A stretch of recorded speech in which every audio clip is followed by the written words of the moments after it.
I knew something was wrong before I even made it to the driveway.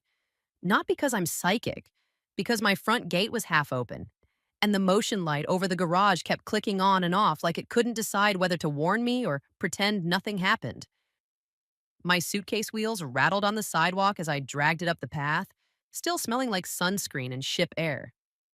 I'd been gone for a week, a cruise I'd promised myself I deserved, the kind of break you take when you've been responsible for everyone else's mess for too long.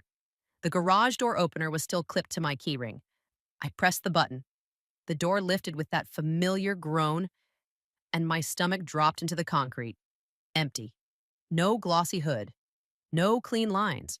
No $90,000 piece of metal I'd worked 2 jobs to afford. Just oil stains and a cold rectangle of space where my car was supposed to be. For a second, I couldn't move. My brain tried to fill the space with excuses. Maybe I parked it at the airport and forgot. Maybe I loaned it to someone and blocked it out. Maybe. Then I heard the laugh. Dustin's laugh had always sounded like he'd gotten away with something. He stepped out from the side door in sweatpants, a hoodie, and the kind of smugness that only grows on people who never pay for their own consequences. He had a beer in one hand like it was a prop. He leaned against the doorframe and lifted his chin toward the empty garage. "Relax," he said. "I sold it." The word landed like a punch that didn't leave a bruise, just a hollow. I didn't scream. I didn't demand he repeat it. I didn't lunge for the bottle in his hand or the phone in his pocket. I just stood there, suitcase by my feet, and stared at him until his smile twitched. He grinned wider, trying to force the moment into the shape he wanted. "You weren't even using it, sis. You were on a cruise." My throat tightened, but my voice stayed even. "You sold my car." Dustin shrugged. "Yeah, I needed to handle something." Something was always his favorite word. It covered gambling. It covered loans from strangers with hard eyes. It covered the kind of debts that don't wait politely. He took a sip of beer and smirked like I was supposed to respect his hustle. "Before you freak out, it's fine. I got a good price. You should thank me." I watched his face the way you watch a kid holding a match too close to a curtain.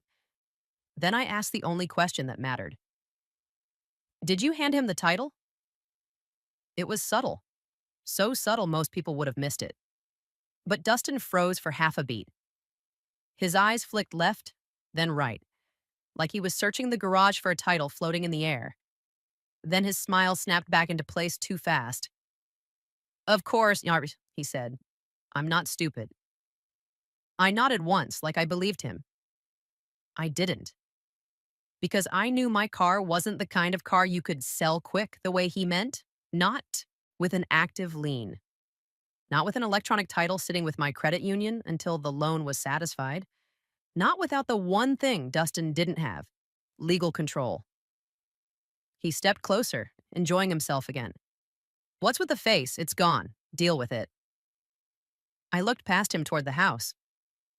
The porch light was on. Someone had been home. Someone had been waiting for me to react. And that's what they wanted. Noise? So I gave him the opposite. I smiled. Not wide, not warm, just enough to make his confidence wobble. Dustin narrowed his eyes. "What's so funny?" I didn't answer right away. I walked into the garage slowly and knelt where my tires used to sit. There were fresh drag marks on the concrete, a smear of dirt that didn't belong to me. He hadn't even bothered to clean up after the theft. He'd wanted the empty space to hit me clean. I stood back up and brushed my palms together. "You know," I said calmly, "I got a weird call before my cruise." Dustin's grin faltered, just a flash. "What call?" "From my insurance," I said. "They asked if I was trying to change coverage, if I'd reported a move, if I'd requested anything urgent." Dustin scoffed. "You're imagining stuff." I pulled my phone out, unlocked it, and scrolled without rushing. I could feel him watching my screen, trying to decide if he should grab the phone out of my hand. A notification sat there from a week ago. I hadn't opened it on the ship. I'd seen it, felt a brief itch of concern, and then told myself I'd deal with it when I got home. It was from the DMV portal.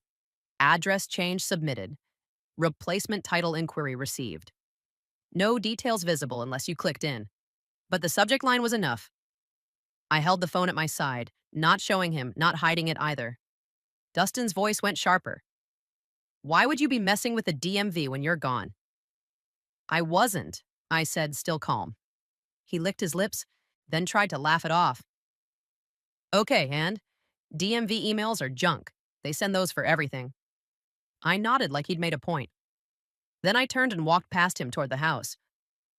Where are you going? He called, irritation cracking through. To unpack, I said. He followed 2 steps behind me like he was afraid I'd call someone in front of him. Look, don't make this a thing. I fixed it. I handled it. I stopped at the doorway and looked at him. Really looked. You handled it, I repeated. He puffed his chest. Yeah. I smiled again, just as small. Because if he'd really handled it, he wouldn't be watching me like a countdown. And because the one thing he missed wasn't a detail. It was the entire system standing between him and a clean transfer. I walked into my bedroom, shut the door, and opened my laptop on the dresser like I was checking work email. I wasn't. I logged into my credit union account and clicked the auto loan. Under the vehicle information, one line sat there like a locked gate. Title status, electronic, lien, active.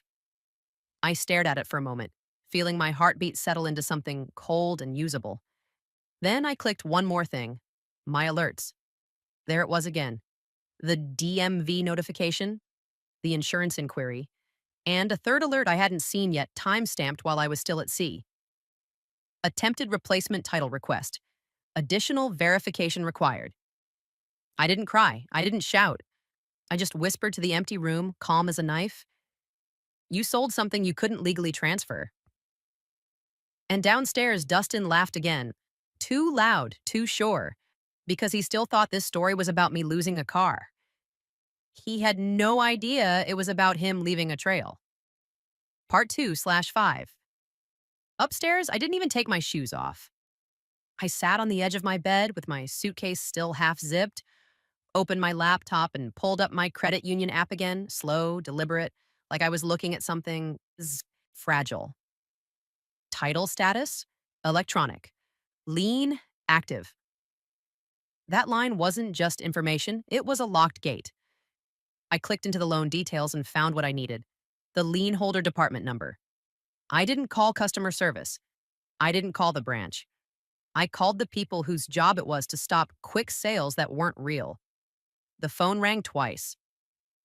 Riverside Credit Union, line holder services, a woman answered. This call may be recorded. Hi, I said. My name is Naomi Hart. I have an auto loan with you. I just got home and my car is gone. A pause. Her tone sharpened by a degree. Is it stolen? It was sold, I said. Not by me. Silence again, but this time it was the kind of silence that meant she was already typing. Can you verify your identity? She asked. I did. Security questions, a code to my phone, the whole ritual. I stayed calm through all of it because calm gets you processed faster. When she came back, her voice was quieter. Ms. Hart, your title is electronic. We are the line holder. No one can legally transfer ownership without our lien release. I know, I said. Someone tried anyway. Another beat. Do you know who? Yes, I said. My brother. She didn't react emotionally. She reacted operationally. Okay, she said. I'm placing a fraud note on the account. I also need to ask, did anyone contact us recently claiming to be you? My throat tightened. Can you check? Keys clicked. Then she stopped. Yes, she said. And the way she said it told me everything, before the details even came. 2 days ago, a caller asked about a replacement title process and lien release requirements. They attempted to confirm your address. My eyes drifted to the DMV notification on my phone. The attempted address change. The replacement title inquiry. Did they succeed? I asked. No, she said. They couldn't pass verification, but they tried. Of Course they did. Dustin didn't think in terms of ownership. He thought in terms of possession. If he had the keys and the car was physically gone, he assumed the rest would bend around it. Here's what I need, I told her, voice still even. I need written confirmation that the title is electronic and the lien is active. And I need a line holder letter stating you do not authorize transfer. I can generate a line holder status letter, she said. It will include that the lien remains unpaid and no release has been issued. Send it to my secure messages, I said, and email notification to my current address. She hesitated. For security, I can only send it through our secure portal. That's fine, I replied. I just need the document. She made a sound of approval. Good. Also, do you want us to place a restriction that requires in-person verification for any future requests on this loan? Yes, I said immediately. And note that any attempt to obtain a replacement title is unauthorized. I'm doing that now, she said. And Ms. Hart, you should contact the DMV fraud unit. If your brother sold the car without a title, the buyer may try to register it with falsified paperwork. I'm already on it, I said. I ended the call and sat perfectly still for 1 second, letting my pulse settle into a clean, cold rhythm. Then I heard footsteps in the hallway. Dustin's shadow slid under my bedroom door. He knocked once, too casual, like he owned the house. You okay in there? He called. You're being weird. I didn't answer. The doorknob jiggled, locked. Naomi, he said, voice sharpening. Don't do anything stupid. I already handled it. Handled it. I opened my notes app and typed one line. Brother admits sale. Date/time. Beer in hand. Then I added another. Asked about title. Hesitated. Lied. It wasn't dramatic. It was a record. Naomi. Dustin knocked. Again. Open the door. I still didn't answer because if I opened it, he'd get what he wanted. A scene. Instead, I logged into the credit union portal and waited. 30 seconds later, a new message appeared in my secure inbox. Line holder status letter. Auto loan. I clicked it and watched the PDF load. There it was in plain language, black and white. Electronic title held by line holder. Line active. No line release issued. Transfer not authorized. I didn't smile. I didn't celebrate. I just saved it to my desktop, then emailed it to Sonia, my lawyer, because I'd learned a long time ago that proof belongs in more than one place.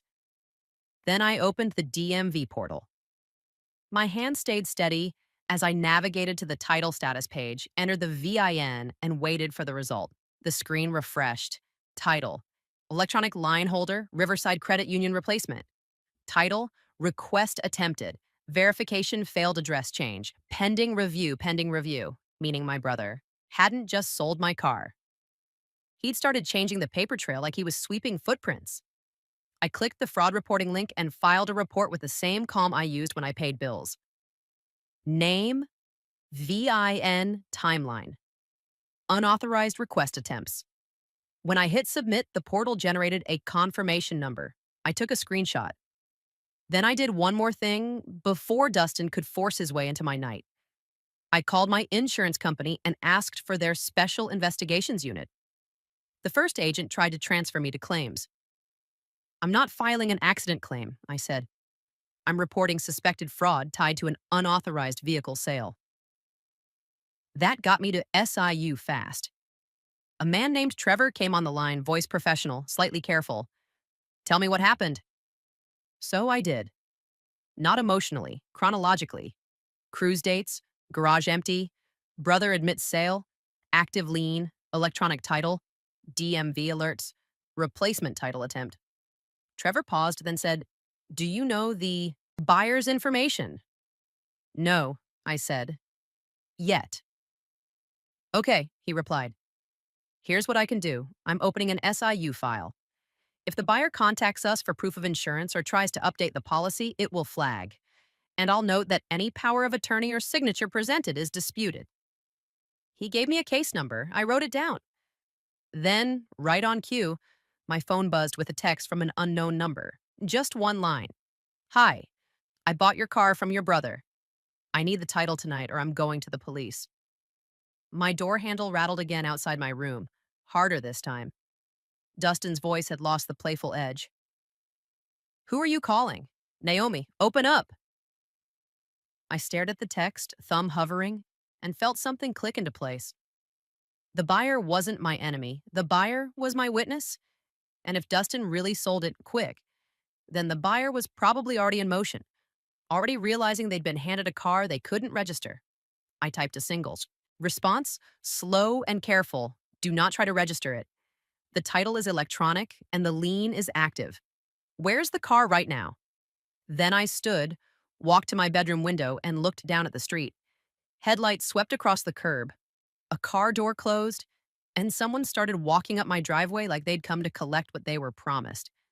The doorbell didn't ring. It pounded. Not with a fist. Someone was smacking the button like it owed them money. The chime inside my hallway kept looping, over and over, until it sounded less like a doorbell and more like an alarm. Dustin stopped rattling my bedroom doorknob. He went quiet. That told me everything. I opened my door and walked downstairs like I had all the time in the world. Not because I wasn't terrified, because panic is what Dustin fed on. If I stayed calm, he couldn't steer the moment. When I reached the front entry, I didn't open the door first. I checked my doorbell camera. A man stood on my porch late, 20s maybe, wearing a zip-up jacket and a face that was halfway between rage and embarrassment. Behind him, parked crooked at the curb, was a dark sedan with hazard lights blinking like it didn't want to be there. He saw the camera lens and threw his hands up. "Open the door," he shouted. "I need the title now."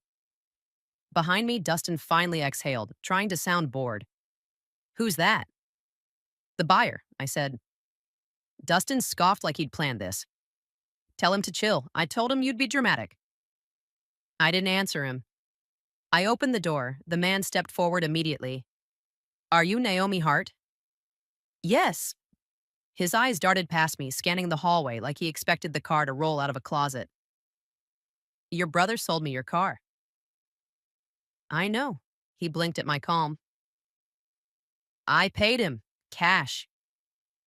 I went to the DMV this morning and they said I can't register it without a title.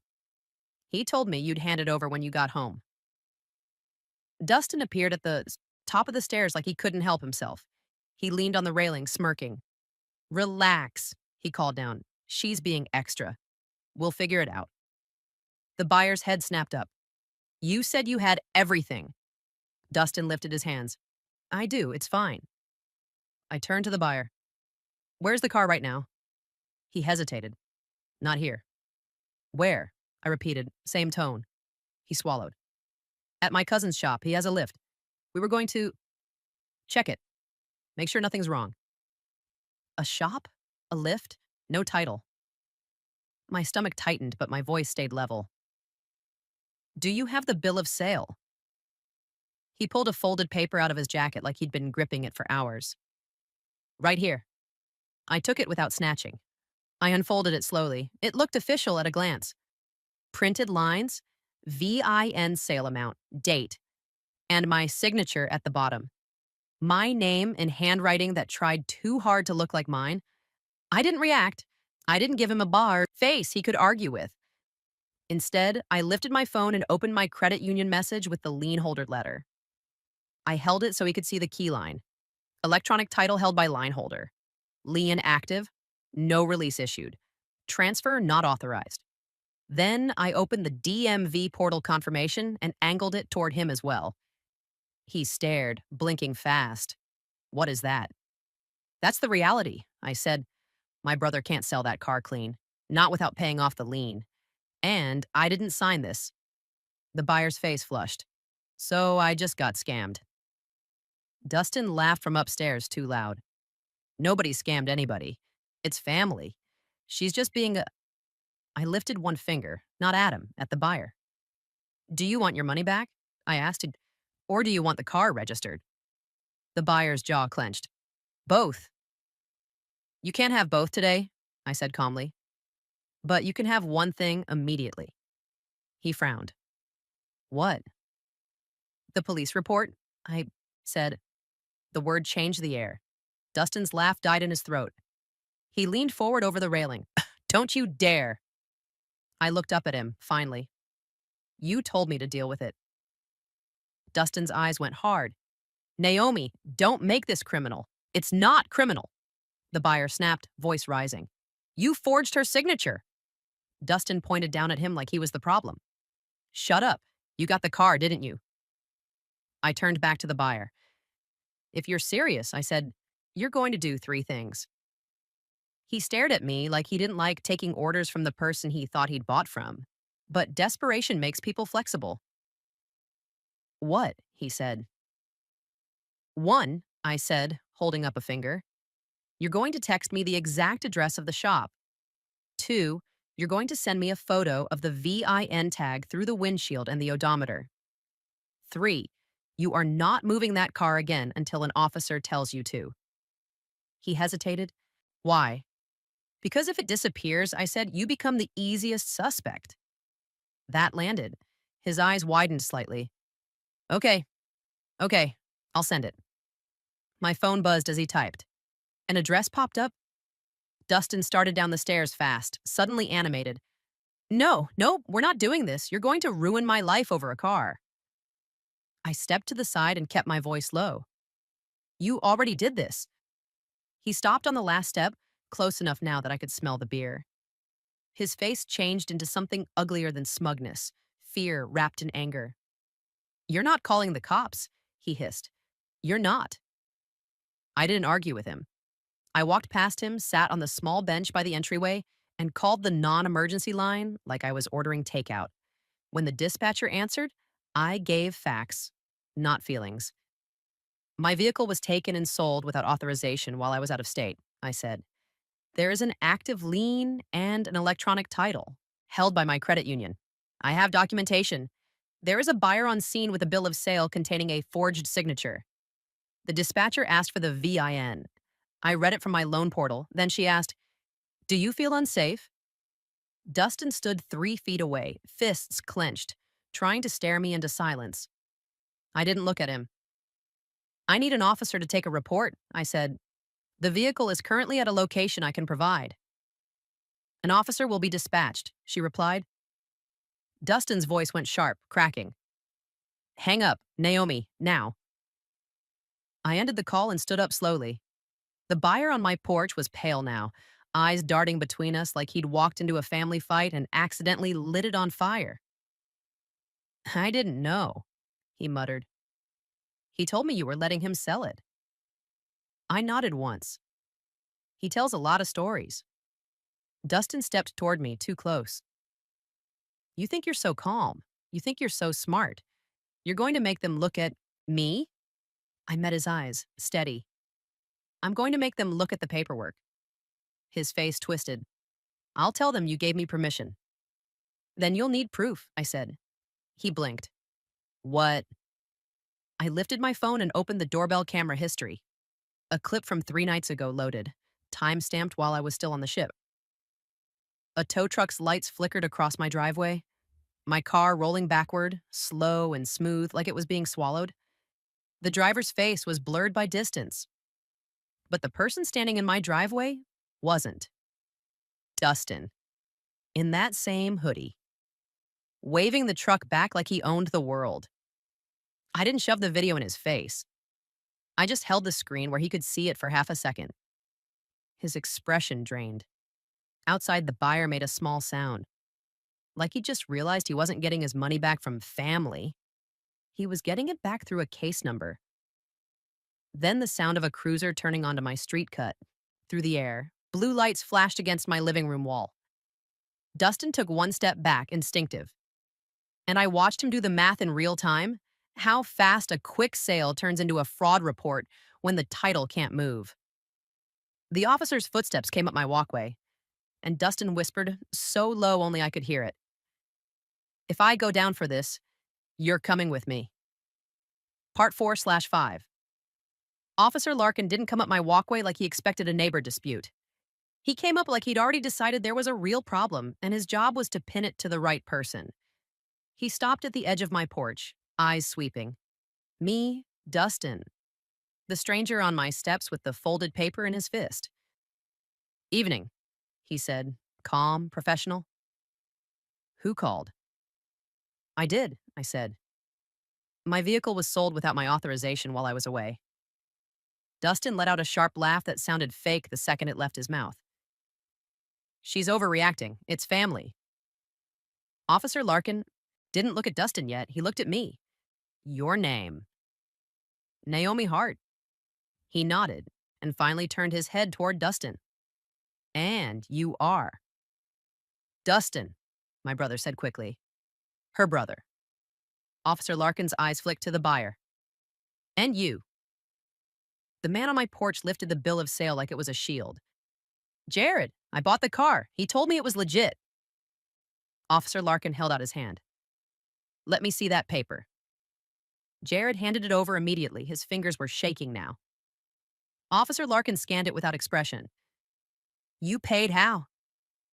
Cash, Jared said. He said it was urgent. Officer Larkin's gaze lifted, slow to Dustin. Why urgent? Dustin shrugged. It's my sister. She was on a cruise. I helped her out. Officer Larkin's mouth didn't move. Helped her out by selling her $90,000 vehicle for cash. Dustin's smile slipped. She said I could. Officer Larkin looked at me. Did you? No, I said.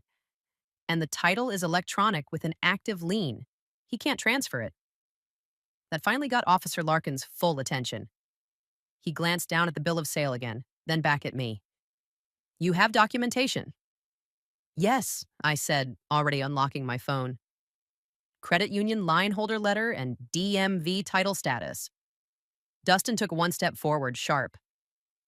You don't need to show him. Officer Larkin raised a hand without looking at him. Sirs, stay where you are. Dustin stopped. Not because he respected the officer, because he recognized the tone. I held my phone out and kept it steady while Officer Larkin read. The lien holder letter was blunt. The DMV status was even blunter. His eyes narrowed at one line. Replacement title request attempted. I nodded. Verification failed. Officer Larkin looked at Dustin again, and this time his voice changed. Still calm, but colder. Did you try to request a replacement title? Dustin scoffed. No, that's crazy. Officer Larkin didn't argue. He just asked the next question. Where's the car right now? Jared answered fast. My cousin's shop. 2 blocks over. I told her the address. Officer Larkin nodded once. Okay, here's what we're doing. He pointed to Jared. Stay right here. Do not leave. Then he looked at Dustin. You're going to step to the side with me, away from her. Dustin's eyes flashed. What? Why? Because I said so, Officer Larkin replied, and his tone made it clear the conversation had moved from family drama to procedure. Dustin muttered something under his breath and walked to the edge of the driveway with Officer Larkin. They weren't whispering, but they weren't performing either. I watched Dustin's shoulders. The way his hands kept flexing like he wanted to grab something. My phone, the paper, the narrative. Officer Larkin came back. Ma'am, he said to me, I need you to show me the video you mentioned to dispatch. I didn't hesitate. I opened my doorbell camera history and pulled up the clip. Tow truck lights, my car rolling backward, Dustin in my driveway waving like he was directing traffic. Officer Larkin watched it twice. The second time, his jaw tightened. He handed my phone back gently like it was now evidence, even if it didn't look like it. Then he looked at Dustin. Sir, do you have the title? Dustin's voice came out too quick. No, because she keeps it. I don't know where Officer Larkin didn't blink. It's electronic, which means you never had it. Dustin's face went red. I told you, she said I could sell it. Officer Larkin's eyes slid to the bill of sale in his hand. Then explain this signature. Dustin stared at the paper like he'd never seen it before. Jared stepped forward a half step, desperate. He wrote it. He told me it was her signature. Officer Larkin held up a hand to stop him. I'll talk to you in a minute. Then he looked at Dustin again. Do you have a power of attorney? Dustin's lips parted. Closed. No. Officer Larkin nodded like that was what he expected. So you sold a vehicle you don't own, using a document with a forged signature without a title you could transfer, while the lion holder still holds the electronic title. Dustin snapped loud. It's not forged. She's my sister. Officer Larkin's voice stayed flat. That's not a defense. My father's old voice echoed in my head. Don't make a scene, Naomi. Funny how that rule only applied to me. Officer Larkin turned slightly and spoke into his radio. I need a second unit and a tow rotation. Possible vehicle fraud? E-title lien active, buyer present, vehicle located at a nearby shop. The words tow rotation made Jared's eyes widen. He looked at me like he wanted to beg. Am I in trouble?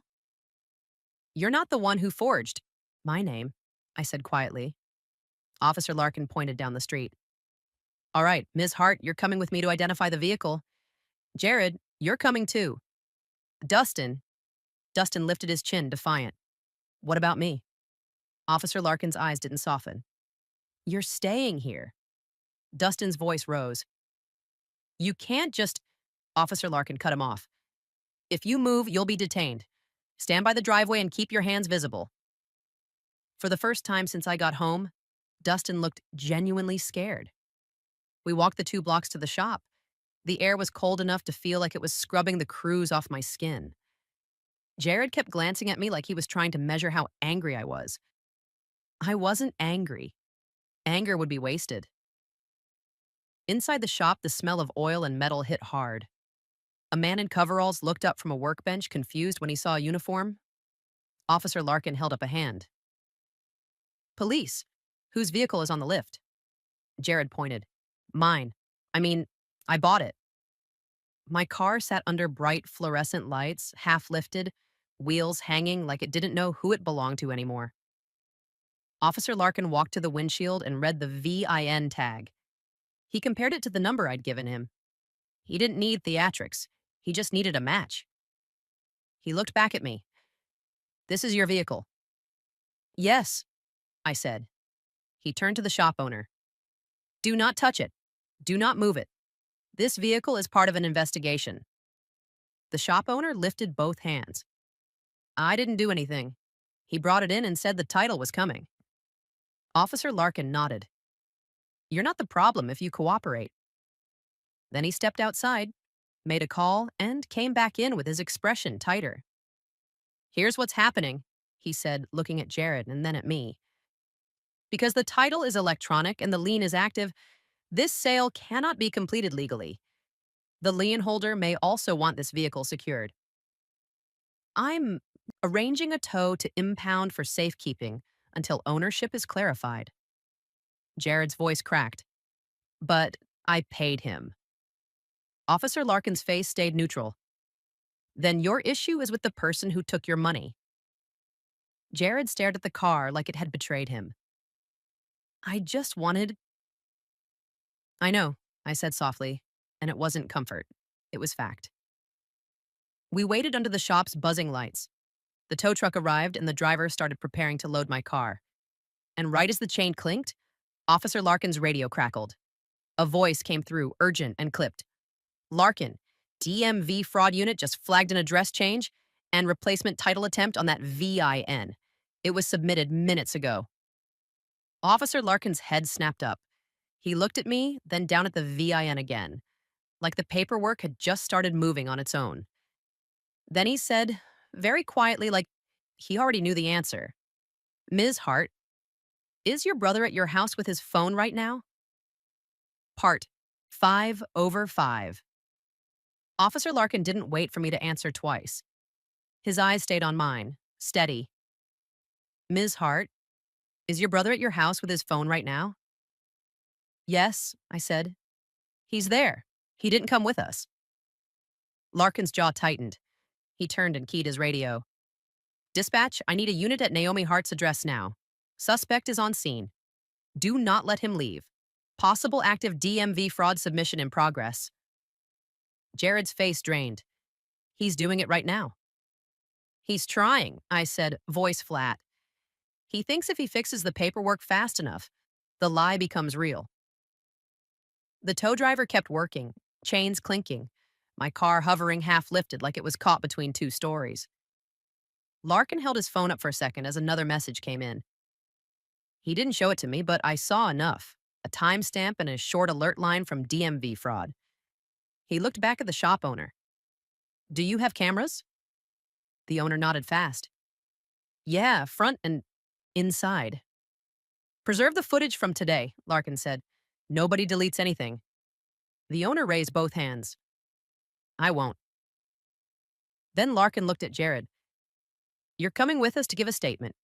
Your bill of sale is evidence. Your payment details matter. Jared swallowed hard. Am I getting my money back? Larkin's voice stayed neutral. That depends on what the court orders and what the suspect actually has. But if you cooperate, you won't be treated like the suspect.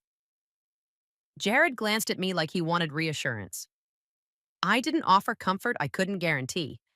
I just said, tell the truth. That's your best shot. Larkin nodded once like he approved of that answer. 2 minutes later, his second unit arrived in the shop lot. A cruiser that didn't bother being quiet. Blue lights flashed off the shop windows. The mood changed instantly, like someone had turned the volume down on everyone's courage. Larkin pointed at me. You ride with me. Jared started to protest, then stopped when the other officer, Santos, gave him a look that said, don't complicate this. We pulled away from the shop, leaving my car secured for impound, and headed back toward my street. The whole ride, I watched the reflection of my own face in the passenger window. Calm, tight, focused. Not because I was fearless, because fear wasn't useful anymore. When we turned onto my block, the lights were already there. A cruiser sat in front of my house at an angle. Another was pulling up behind it.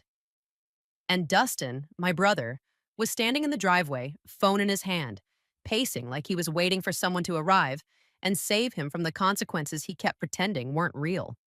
He spotted Larkin's cruiser and stiffened. His shoulders went up, his chin lifted. The same posture he used when he tried to turn trouble into a performance. He started walking toward us, smiling too hard. Oh my God, are you serious? You actually called the cops? Larkin stepped out first. Calm, controlled, not impressed. Dustin Hart, he said. Put the phone on the hood of the car. Dustin laughed, but it came out uneven. What phone? This is my phone. You can't. On the hood, Larkin repeated. And the second officer, Santos, moved into Dustin's peripheral vision like a quiet threat. Dustin's eyes flicked to Santos, then back to Larkin. I didn't do anything. Larkin's voice stayed flat. DMV fraud unit flagged a replacement title attempt on that VIN minutes ago, while we were standing with the vehicle, while you were alone here. Dustin's smile cracked. That's not me. That could be anybody. Larkin nodded like he'd heard that line 1,000 times. Then you won't mind us securing your phone while we confirm? Dustin's grip tightened around the device. No, that's private. Santos took one step closer. Private doesn't apply to evidence. Dustin's mouth opened, ready to argue. Then he saw me step out of the cruiser, and his face changed. The smirk died. The anger sharpened. You did this, he hissed. I didn't answer him. I walked past him and stood by my front steps, close enough to hear but far enough that he couldn't turn this into a sibling fight. Larkin held his hand out again. Phone, now. Dustin shook his head once, fast. No. Larkin exhaled like he was done pretending this was negotiable. All right. He nodded to Santos. Santos moved in, took Dustin's wrist, and guided his hand down to the hood. Dustin jerked like he was going to pull away, then stopped when he realized there were 3 officers and no audience that mattered. The phone landed on the hood with a dull tap. Larkin slid it into an evidence bag without ceremony. Dustin's voice spiked. You can't take my phone. She's lying. She told me I could use the car. Larkin didn't even glance at me. Did you have power? Of attorney. Dustin barked a laugh. She's my sister." "That's not an answer," Larkin said. Dustin's eyes flashed. "No, okay? No, I didn't need one." Larkin turned slightly and spoke into his radio again. "DMV fraud. I need the submission log for the most recent replacement title attempt on VIN ending." He read it off calmly, including timestamp and device identifier. Dustin went still. Not fully. Just enough to notice.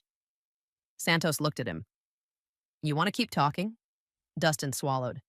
"This is stupid. I was trying to fix it." Fix it? That was the first true thing he'd said all day. Larkin's radio crackled back with a voice that sounded tired of liars. "Submission received from a device associated with an account login. Timestamp matches. Request included an address change and an affidavit attestation." Larkin's eyes stayed on Dustin. "An affidavit is a sworn statement." Dustin's mouth twitched. "I didn't—" "You did," Larkin said, and he held up a hand before Dustin could build another story. "We also have doorbell footage of your tow pickup, a bill of sale with a disputed signature, buyer testimony, and lien holder confirmation that you cannot transfer title." He paused, one clean beat. "Turn around." Dustin's head snapped up. "What?" No, no, this is..." Santos guided him gently but firmly, wrists behind his back. "No wrestling, no theatrics, just procedure." Dustin's voice went loud, desperate. "Naomi, tell them. Tell them I didn't steal it." I looked at him for the first time since he'd stood in my empty garage and told me to deal with it. My voice stayed calm. "You sold it." His face twisted. "I needed money." "And you needed my signature," I said. "So you made one." That shut him up for half a second. It was the half second where he realized the fight wasn't with me anymore. It was with records. Santos read him his rights in a tone that didn't care about family. Larkin handed Jared's bill of sale to a third officer to photograph and log. My phone buzzed with an incoming message from the credit union. Confirmation that my account had been flagged for fraud protection, with in-person verification required for any future title-related request. I took a screenshot. Then I took one more screenshot, Larkin's incident number on his notepad as he wrote it down. Because if I'd learned anything in the last 24 hours, it was this. If it isn't documented, it didn't happen. 3 days later, I sat in a quiet room at the station with a copy of the police report in my hands. It wasn't dramatic, it was perfect. Case number, VIN timeline, evidence list. The exact phrasing that mattered. Unauthorized sale, forgery suspected, attempted fraudulent title request. Jared filed his own statement for restitution. The prosecutor's office called it what it was: fraud. Not a family issue. Not a misunderstanding. Dustin was released on conditions that felt like a locked door finally clicking into place. No contact with me, no return to my property, and a court date that wasn't optional. I changed the locks anyway. Not because the court told me to, because I wanted the sound of the new deadbolt turning to be the last word. My car came back the right way. The credit union coordinated the release from impound after verification, and I picked it up with paperwork in my glove box and a fraud flag on my account that made future quick fixes impossible. When I pulled into my driveway that night, the garage wasn't just a space anymore. It was proof I could leave and still come back to something that was mine. If someone you loved crossed a line like that, would you call the police? Or try to handle it quietly? Tell me what you'd do. If you want more stories where paperwork beats performance, tap like, subscribe, and I'll see you in the next one.